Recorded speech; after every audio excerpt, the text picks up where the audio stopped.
বাসির সুরসদৃশ সামাজিক যোগাযোগ মাধ্যমের মায়াজালে পড়ে অল্পসার শূন্য এক পরিচিত আমার অজানা গন্তব্যের দিকে ধাবিত হচ্ছে তারা। মাননীয় মডারেটর, বাস্তবতার প্রেক্ষাপটে বলছি, শিক্ষার বিকাশের সোশ্যাল মিডিয়ার উপকারিতা বিশাল সমুদ্রে এক মুষ্টি বালুকণার সমান এবং এর অপকারিতা সমুদ্রের জল সমান। কেন এমন কথা বলছি?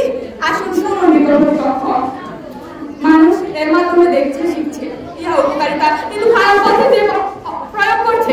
ইহার অপকারিতা অসীম।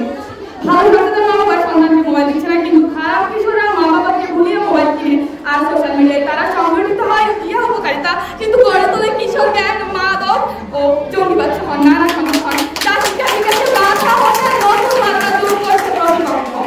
কারণ ব্যাধি সংক্রামক স্বাস্থ্য নয়, প্রতিপক্ষের কাছে প্রশ্ন, এই আকাশিক সংস্কৃতির প্রভাবে এভাবে যে শিক্ষার বিকাশ বাধাগ্রস্ত হচ্ছে, তার উপরে কাকে দায়ী করবে?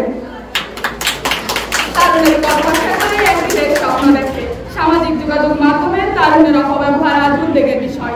মাননীয় সভাপতি, সোশ্যাল মিডিয়ায় এত ঝুঁকে যাওয়ার তরুণ সমাজ নিজেকে পরিবারকে খুব কমই সময় দিতে পারে। বাস্তব কল্পনার জগতে যে পার্থক্য তা তারা বোঝে না। যেহেতু অতি উচ্চ থেকে অতি সাধারণ, সরকারি সোশ্যাল মিডিয়া ব্যবহার করে, তাই সাধারণরা মনে করে অন্যরা তাদের থেকে বেশি সুখী, যা তাদের হতাশ ও বিষয়গ্রস্ত করে তোলে। এরপর অনেকে জড়িয়ে পড়ে মাদকাসক্তির পথে, কিংবা অনেকে জড়িয়ে পড়ে অনৈতিক কর্মকাণ্ডে।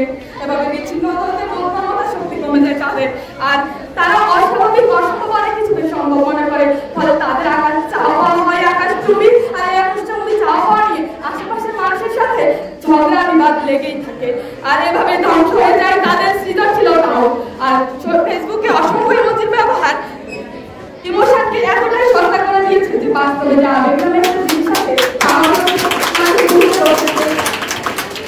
মাননীয় মডারেটর, প্রতিপক্ষের তৃতীয় বক্তা বলে গেলেন যে আমরা নাকি আমাদের তথ্যগুলো সোশ্যাল মিডিয়া থেকে নিয়েছি।